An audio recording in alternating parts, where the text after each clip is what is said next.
नमस्कार, मैं हूं रमेश हांडा। आप देख रहे हैं ट्राई सिटी अपडेट। सबसे पहले खास खबरों पर डालते हैं एक नजर। गवर्नर हाउस के बाहर युवकों ने उड़ाया ड्रोन, पुलिस के हाथ पांव फूले, कई लिए गए हिरासत में।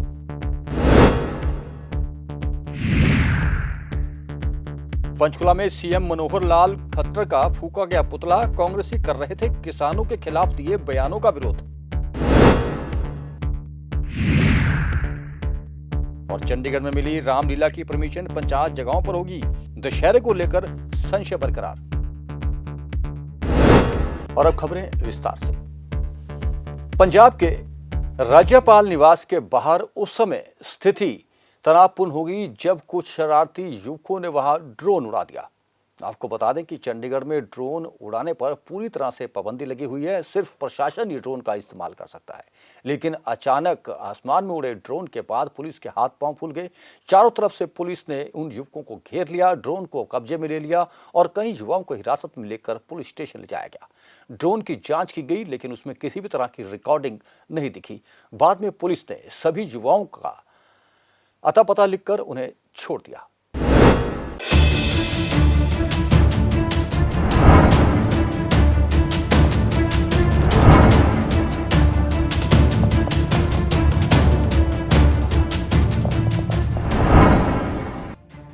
गवर्नर हाउस में उस समय हड़कंप मच गया जब वहां पंजाब कांग्रेस कार्यकर्ताओं ने गवर्नर हाउस के बाहर ड्रोन उड़ाना शुरू कर दिया। गवर्नर हाउस के बाहर ड्रोन उड़ता देख पुलिस के पैरों के तले से जमीन खिसक गई। उन्होंने तुरंत से उस युवक को पकड़ा और राउंड अप किया। काफी पूछताछ के बाद उस युवक को पुलिस ने छोड़ दिया। चेक करने पर पता चला कि कैमरे में किसी भी तरह की कोई रिकॉर्डिंग नहीं हुई है। ऐसे में अब सवाल ये उठता है कि गवर्नर हाउस के बाहर इतनी सुरक्षा होने के बाद भी ड्रोन गवर्नर हाउस के अंदर कैसे पहुंच गया। हालांकि स्मार्ट सिटी चंडीगढ़ में किसी भी कार्यक्रम में ड्रोन उड़ाने की इजाजत नहीं है, केवल प्रशासन ही ऐसा कर सकता है। लेकिन हैरानी की बात तो ये है कि जिस तरह से गवर्नर हाउस के बाहर ड्रोन उड़ाया जा रहा था, उस समय पुलिस की इतनी सुरक्षा होने के बाद भी ये कैसे हो गया। ऐसे में अब एक बार फिर से पुलिस की कार्यप्रणाली पर सवाल उठना शुरू हो गए हैं। ड्रोन नाल वीडियो बनाई जा रही है।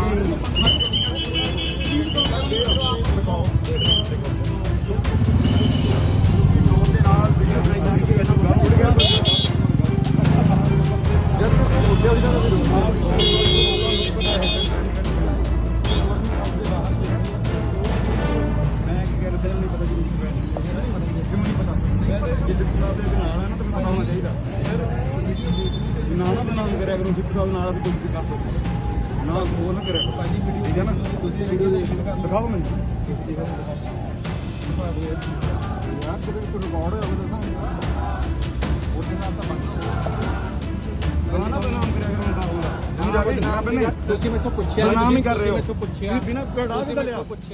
पंजाब केसरी टीवी के लिए चंडीगढ़ से कुलदीप कुमार की रिपोर्ट।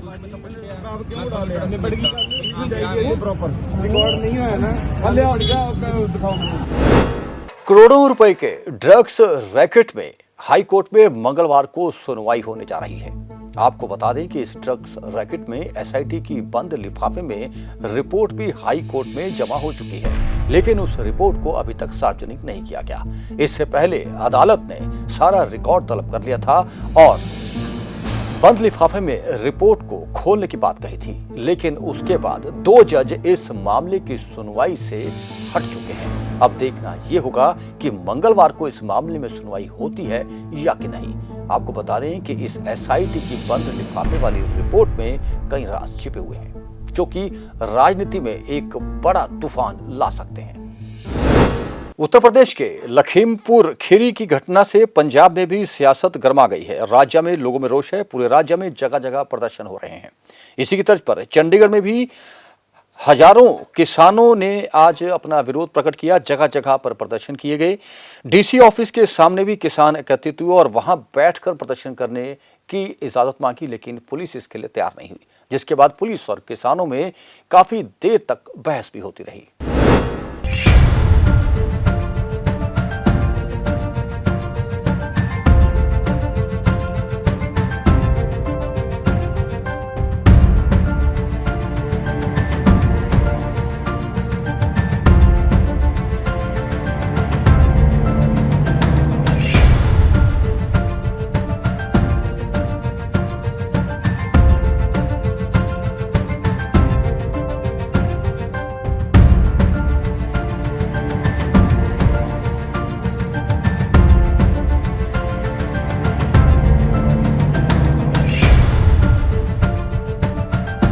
देखो जी घटना है कोई पूरी सोची समझी साजिश है।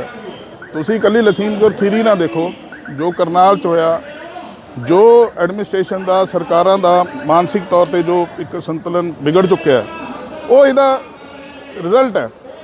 यूपी ਦੀ ਸਰਕਾਰ ਦੀ ਵੀ ਆਹੀ ਭਾਸ਼ਾ ਰਹੀ ਹੈ, ਹਰਿਆਣੇ ਦੀ ਵੀ ਆਹੀ ਭਾਸ਼ਾ ਰਹੀ ਹੈ। ਸੋ ਇਹ ਕੋਈ ਆਪਾਂ ਅਣਚੇਤ ਹੋਈ ਗੱਲ ਨਹੀਂ ਹੈ, ਇਹ ਪੂਰਾ ਸੋਚੀ ਸਮਝੀ ਸਾਜ਼ਿਸ਼ ਹੈ। ਉਸ ਤੋਂ 2 ਦਿਨ ਪਹਿਲਾਂ ਜਿਹੜਾ ਉੱਥੇ ਦਾ ਉਪ ਮੁੱਖ ਮੰਤਰੀ ਹੈ ਉਹ ਬੋਲਦਾ ਹੈ ਵੀ ਅਸੀਂ 2 ਘੰਟੇ ਸਾਡੇ ਵਾਸਤੇ ਬਹੁਤ ਹੈ ਇਹਨਾਂ ਨੂੰ ਭਜਾਉਣ ਵਾਸਤੇ। ਸੋ ਇਹ ਸਰਕਾਰ ਦੀ ਮਾਨਸਿਕਤਾ ਬਿਮਾਰ ਹੋ ਚੁੱਕੀ ਹੈ। ਤਾਂ ਜਿਹੜੇ ਨੌਜਵਾਨ ਸ਼ਹੀਦ ਹੋਏ ਹੈ ਵੀ ਉਹਨਾਂ ਨਾਲ ਸਾਰਾ ਪੰਜਾਬ, ਸਾਰਾ ਕਿਸਾਨੀ ਸੰਘਰਸ਼ ਉਹਨਾਂ ਦੇ ਨਾਲ ਖੜਾ। ਜੋਲੀ ਜੀ, ਇੱਕ ਬੜਾ ਵੇਖਿਆ ਜਾ ਰਿਹਾ ਕਿ ਜਿਹੜੀ ਹਰਿਆਣਾ ਸਰਕਾਰ ਆ ਉਹਦੇ ਮੁੱਖ ਮੰਤਰੀ ਖੱਟਰ ਵੱਲੋਂ ਇਹ ਵੀ ਬਿਆਨ ਦਿੱਤਾ ਜਾਂਦਾ ਹੈ ਕਿ ਡਾਂਗਾ ਚੱਕ ਲਓ ਕਿ ਇਹਨਾਂ ਦਾ ਮੁਕਾਬਲਾ ਕਰਨਾ ਹੈ। ਸੋ ਜਿਹੜੀਆਂ ਇੱਦਾਂ ਦੀਆਂ ਬ੍ਰਿਗੇਡਾਂ ਤਿਆਰ ਕਰਨ ਦੀਆਂ ਗੱਲਾਂ ਕਰਦੇ ਨੇ, ਇਹਨਾਂ ਨੂੰ ਤੁਸੀਂ ਕਿਸ ਤਰ੍ਹਾਂ ਲੈਂਦੇ? ਦੂਜੇ ਪਾਸੇ ਇਹ ਕਹਿੰਦੇ ਨੇ ਜੀ ਜਿਹੜਾ ਕਿ ਅਸੀਂ ਤਾਂ ਵੀ ਸਾਰਿਆਂ ਨੂੰ ਇੱਕੋ ਜਿਹਾ ਸਮਝਦੇ ਹਾਂ, ਅਸੀਂ ਜਿਹੜਾ ਕਿ ਕਿਸਾਨਾਂ ਦੀ ਗੱਲ ਕਰਦੇ ਹਾਂ, ਪਰ ਦੂਜੇ ਪਾਸੇ ਇਹ ਡਾਂਗਾ ਸੋਕੇ ਜਿਹੜੇ ਚਲਾਉਂਦੇ ਨੇ। ਜਿਹੜਾ ਖੱਟੜ ਹੈ, ਖੱਟੜ RSS ਦਾ ਬੰਦਾ ਹੈ। RSS ਆਪਣੀ ਹਰ ਸ਼ਾਖਾ ਦੇ ਵਿੱਚ ਡਾਂਗ ਲੈ ਕੇ ਚੱਲਣਾ ਸਿਖਾਉਂਦੀ ਹੈ ਤੇ ਉਹੀ ਮਾਨਸਿਕਤਾ ਦੇ ਤਹਿਤ ਉਹ ਐਸੇ ਬਿਆਨ ਦੇ ਰਿਹਾ। RSS ਇਸ ਕੰਟਰੀ ਨੂੰ ਸਿਵਲ ਵਾਰ ਵੱਲ ਲੈ ਕੇ ਜਾ ਰਹੀ ਹੈ ਵੀ ਕਿਸੇ ਨਾ ਕਿਸੇ ਰੂਪ 'ਚ ਪੋਲਰਾਈਜੇਸ਼ਨ ਹੋ ਜੇ।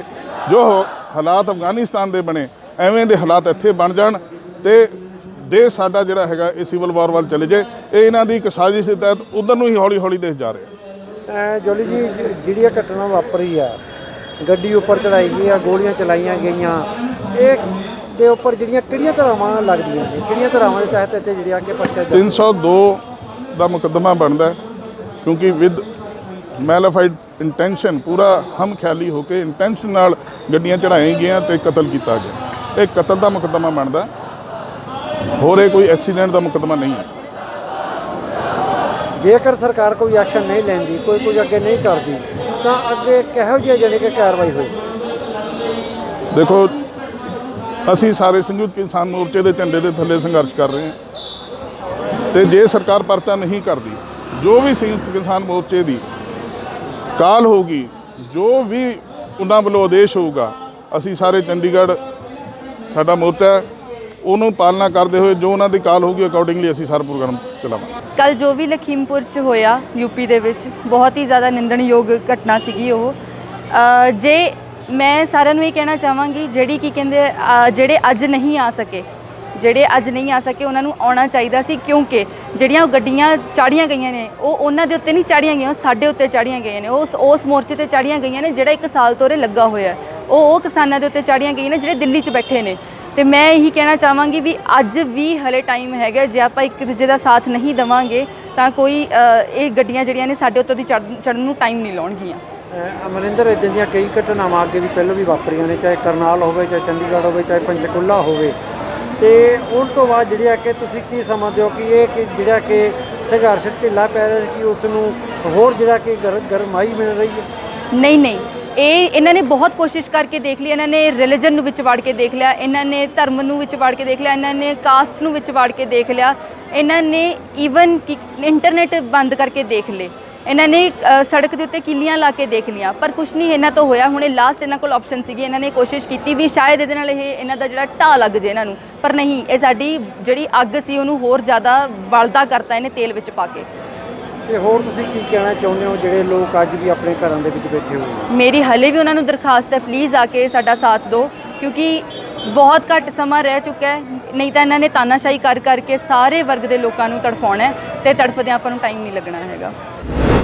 पंचकुला कांग्रेस द्वारा भी पंचकुला के सेक्टर 17-18 चौक पर हरियाणा के मुख्यमंत्री मनोहर लाल खट्टर के बयानों की निंदा की है। यह बयान की वीडियो वायरल हो रही है, जिसमें खट्टर ने पंजाब के किसान मोर्चा से कहा है कि किसानों का सामना करने के लिए 500 हजारों की संख्या में मोर्चा के लोग तैयार रहें, क्योंकि किसानों को उनकी तरह होने वाले प्रदर्शन का जवाब उन्हीं की तरह दिया जाएगा। इसके बाद 17 और 18 के पंचकुला चौक पर कांग्रेसी इकट्ठा हुए और जमकर नारेबाजी भी की। उन्होंने कहा कि लखीमपुर में जो किसानों की मौत हुई है उस पर दोषियों पर कड़ी कार्रवाई करते हुए उन्हें मौत की सजा सुनाई जानी जानी चाहिए और हत्या का मामला दर्ज होना चाहिए।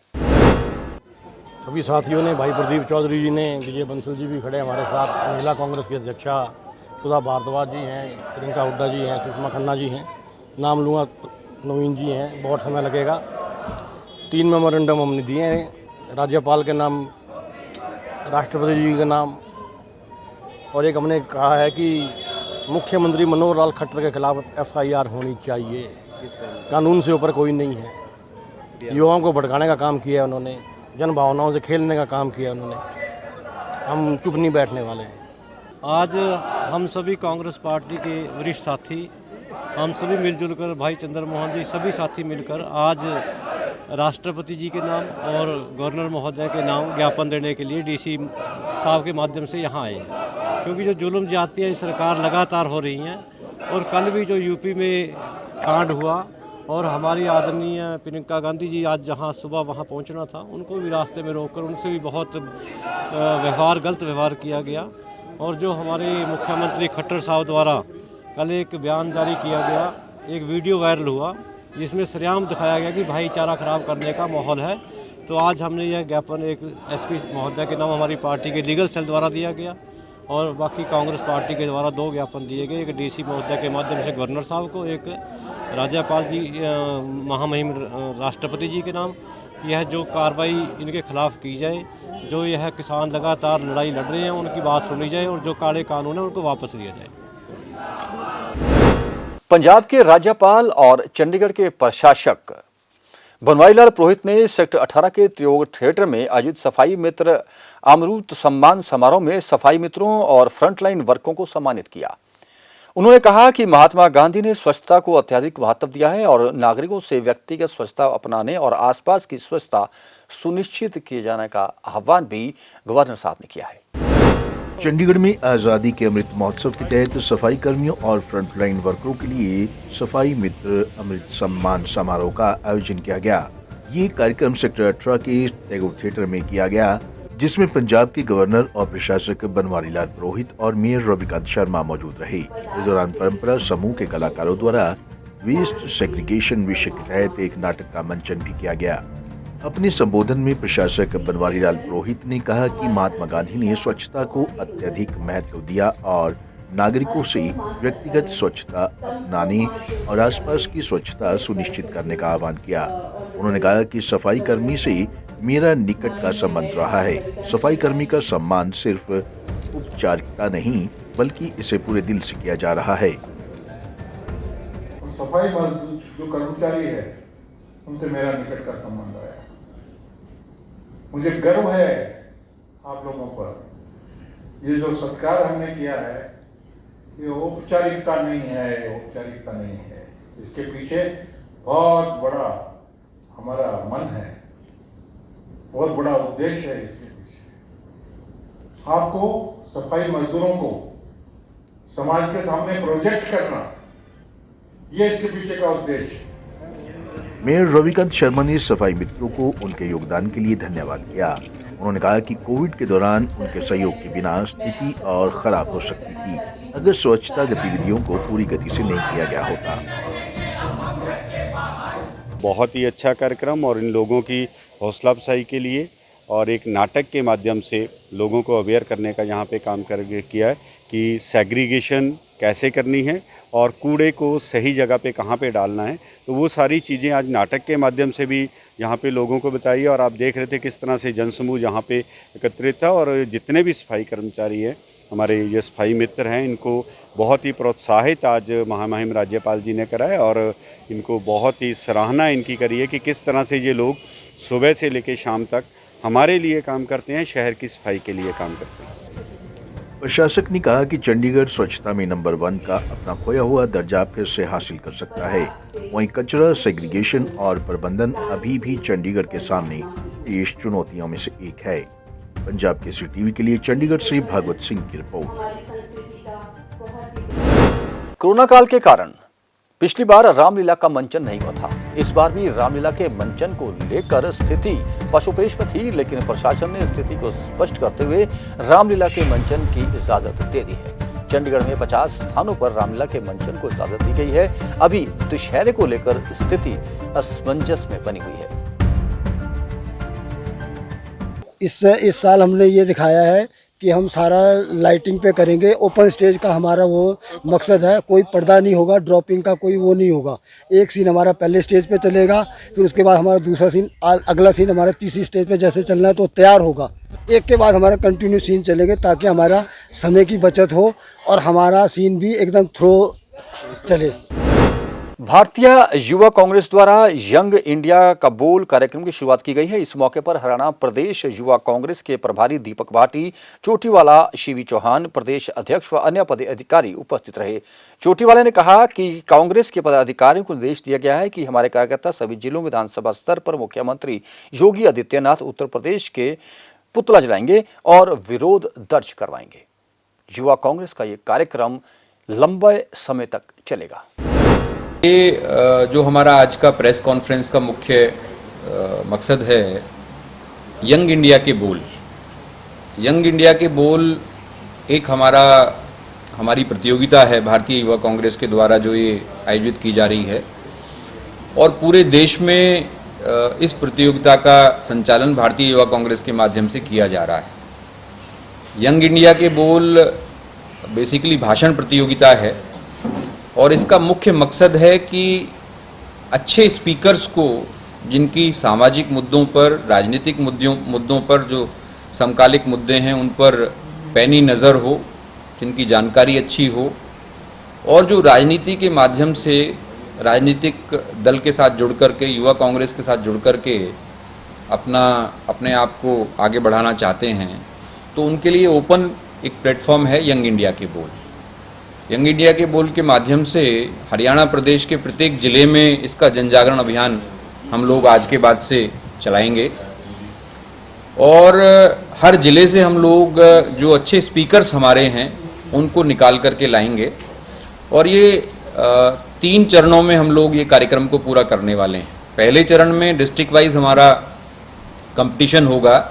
हम लोग ऑनलाइन एंट्रीज इसके लिए ले रहे हैं, उसके लिए गूगल फॉर्म बनाया गया है जिसका प्रचार प्रसार हमने शुरू किया हुआ है। तो डिस्ट्रिक्ट वाइज हम लोग एंट्रीज लेंगे। डिस्ट्रिक्ट वाइज प्रतियोगिता का आयोजन होगा अक्टूबर के दूसरे सप्ताह में। अक्टूबर के तीसरे सप्ताह में जो भी एंट्रीज आएंगी उनका हम लोग एक प्रतियोगिता हरियाणा में प्रदेश स्तरीय कराएंगे और उसमें से जो लोग जो स्पीकर्स शॉर्टलिस्ट होंगे उनको 14 नवंबर को दिल्ली बुलाया जाएगा, जिसमें हमारे नेता आदरणीय राहुल गांधी जी, भारतीय युवा कांग्रेस के राष्ट्रीय अध्यक्ष आदरणीय श्रीनिवास बीवी जी, राष्ट्रीय प्रभारी कृष्णा जी और तमाम हमारी जो यूथ कांग्रेस की लीडरशिप है वो मौजूद रहेगी। और पूरे देश में यंग इंडिया के बोल का जो कार्यक्रम है उसका यही प्रारूप है।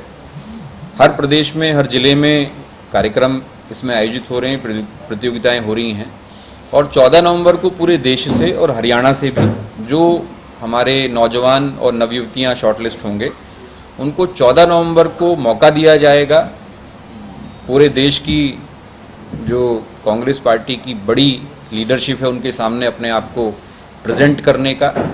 वहाँ कंपटीशन होगा और उसमें से जो भी हमारे साथी शॉर्टलिस्ट होंगे उनको न सिर्फ प्रदेश स्तर पर प्रवक्ता की जिम्मेदारी पार्टी की तरफ से दी जाएगी, बल्कि उनमें से जो बहुत अच्छे बौद्धिक हमारे साथी होंगे, स्पीकर होंगे, उनको राष्ट्रीय प्रवक्ता के रूप में जिम्मेदारी दे करके और कांग्रेस पार्टी का पक्ष रखने का भार उनको दिया जाएगा। जो भी हमारा जिस तरह की राजनीति, खराब राजनीति, खंडित राजनीति भारतीय जनता पार्टी के प्रवक्ता करते हैं, उनसे इतर साफगोई से किस तरीके से आम जनता के हित को ध्यान में रखते हुए राजनीतिक रूप से सक्षमता के साथ, बौद्धिकता के साथ पार्टी का पक्ष रखना है, ऐसे लोगों को तैयार करने का बीड़ा भारतीय युवा कांग्रेस ने उठाया है। तो इसी परिप्रेक्ष्य में हमारी आज ये प्रेस वार्ता हमारी थी। इसको विधिवत हम यहाँ से आज लॉन्च कर रहे हैं और उसके बाद डिस्ट्रिक्ट वाइज इसको हम लोग आगे बढ़ाएंगे और 14 नवंबर को इसका हम लोग समापन करेंगे एक बड़े मंच से, जहाँ से सैकड़ों स्पीकर्स भारतीय युवा कांग्रेस के इस मंच का इस्तेमाल करके भारतीय युवा कांग्रेस को मिलेंगे, जो भविष्य में भारतीय युवा कांग्रेस का और कांग्रेस पार्टी का जो राजनीतिक मंतव्य है, राजनीतिक जो हमारा विचार है और समसामयिक मुद्दों पर हमारी क्या सोच है, किस तरीके से हम उनको लेके चलना चाहते हैं, उन सारी चीज़ों को हम आगे बढ़ाएंगे। हमारे 4.5 साल, 7 साल नहीं है, 4.5 साल पुरानी कमेटी थी, जिसकी मेंबरशिप 22 जून को हमने यहीं से आपके सामने लॉन्च की थी और मैं खुद 3.25 साल से यहाँ प्रभारी हूँ। करनाल में मुख्यमंत्री आवास का घेराव से लेकर के तमाम समसामयिक मुद्दे, भ्रष्टाचार को लेकर के हो, महंगाई को लेकर के हो, विधानसभा चुनाव लड़ने की बात हो, लोकसभा चुनाव की बात हो, बड़ी पानीपत से लेकर के दिल्ली तक ट्रैक्टर रैली युवा कांग्रेस के माध्यम से निकालने की बात हो, HSSC का, मतलब तमाम मुद्दों को लेकर के मैं, आप सुनेंगे तो मैं बताऊंगा। तमाम चीज़ें ऑन रिकॉर्ड हैं। आप यदि अपने पोर्टल ही चेक करेंगे मीडिया के तो आपको पता लगेगा कि यूथ कांग्रेस ने हरियाणा में बहुत काम किया है। जहाँ तक ये यूथ कांग्रेस के चुनाव की मेंबरशिप और वोटिंग की बात है, तो पूरे देश के अंदर रिकॉर्ड मेंबरशिप हरियाणा प्रदेश में हुई है। रिकॉर्ड हरियाणा में और गुजरात प्रदेश में साथ में चुनाव हुआ है संगठन का। वहाँ हरियाणा से 2 गुने से भी ज़्यादा विधानसभाएं हैं। वहाँ 7 लाख लोगों ने एनरोल किया है as member, as voter Youth Congress. और हरियाणा में 14,97,000 जो नौजवान हैं 18 से 35 वर्ष के, उन्होंने अपने आप को एनरोल किया है और अपने मताधिकार का प्रयोग करते हुए मेंबर बनने के बाद अपनी पसंद के प्रतिनिधि उन्होंने पदाधिकारी चुने हैं। चूँकि 15 लाख लोग मेंबर बने हैं तो उसका एक प्रोसेस होता है, स्क्रूटनी होती है, उसमें कोई मॉल फंक्शनिंग ना हो, कोई फॉर्जरी ना हो, एक ट्रांसपेरेंट सिस्टम है। उसमें से उन लोगों को चिन्हित किया जा रहा है और बहुत जल्दी, बहुत जल्द का मतलब है कि अगले 1 से 2 दिन में, क्योंकि हम लोग वो प्रोसेस एंड कर चुके हैं, जो स्क्रूटनी का प्रोसेस होता है, अगले से 1-2 दिन में हम लोग ऑफिशियली अनाउंस करने वाले हैं अपनी वेबसाइट पर कि इतने टोटल वोट हमने डाले थे और इतने वोट उसमें से वैलिडेट हुए हैं। और ये जो प्रोसेस है इस बार का वोटिंग का, इसकी खूबसूरती ये है कि हमारा पूरा ऑनलाइन प्रोसेस था ड्यू टू कोविड प्रोटोकॉल्स। तो हमने जो आईडी प्रूफ लोगों से मांगे हैं, जो फोटोग्राफ्स मांगे हैं, 5 सेकंड का एक वीडियो भी मांगा है अपने परिचय के साथ, जो वोटर हमारे हैं या जो मेंबर हमारे बन रहे हैं, ताकि कोई उसमें गड़बड़ ना कर सके, पैसे का इस्तेमाल करके कोई गड़बड़ ना कर सके। तो उसमें किसी का फोटो साफ नहीं है, किसी का आईडी साफ नहीं है, तो उनको भी ठीक करने का मौका हम देने वाले हैं। 1-2 दिन में ये हम उजागर कर देंगे ऑफिशियली कि भाई इतने हमने वैलिडेट वोटर मान लिए हैं। उसके बाद उन साथियों को, जो साथी चुनाव लड़े हैं, उनको मौका मिलेगा कि इतने वोटर्स के ऊपर क्वेश्चन मार्क है, यदि आप इनको दुरुस्त कर सकते हैं, इनको ठीक कर सकते हैं तो आप इनको कर दें। तो ये प्रोसेस ऑन गोइंग है और अगले लगभग 2 सप्ताह में, ऐसा मेरा मानना है, अगले लगभग 2 सप्ताह में फ्रॉम टुडे हम लोग रिजल्ट अनाउंस करने की डेट बताने की स्थिति में होंगे। बाकी मोटा मोटी मैं आपको बता देता हूं, जो मेरे पास जानकारी है कि अक्टूबर के महीने में हरियाणा प्रदेश युवा कांग्रेस को नई कमेटी विधानसभा से लेकर के, डिस्ट्रिक्ट से लेकर के प्रदेश तक की मिल जाएगी। और तापमान ट्राई सिटी में आज का अधिकतम तापमान 38 डिग्री सेल्सियस और न्यूनतम तापमान 24 डिग्री सेल्सियस रिकॉर्ड किया गया। मौसम में नमी की अधिकतम मात्रा 68% रही और वायु गुणवत्ता 103 AQR नापी गई, जो कि स्वास्थ्य के लिए ठीक नहीं मानी जाती। ट्राई सिटी अपडेट में अब तक के लिए इतना ही। देश और विदेश की हर खबरों के लिए और अपने आसपास हो रही हर घटनाओं की जानकारी के लिए आप बने रहें पंजाब केसरी टीवी के साथ। ट्राई सिटी अपडेट लेकर फिर हाजिर होंगे, तब तक के लिए रमेश आंडा को दीजिए इजाजत। नमस्कार।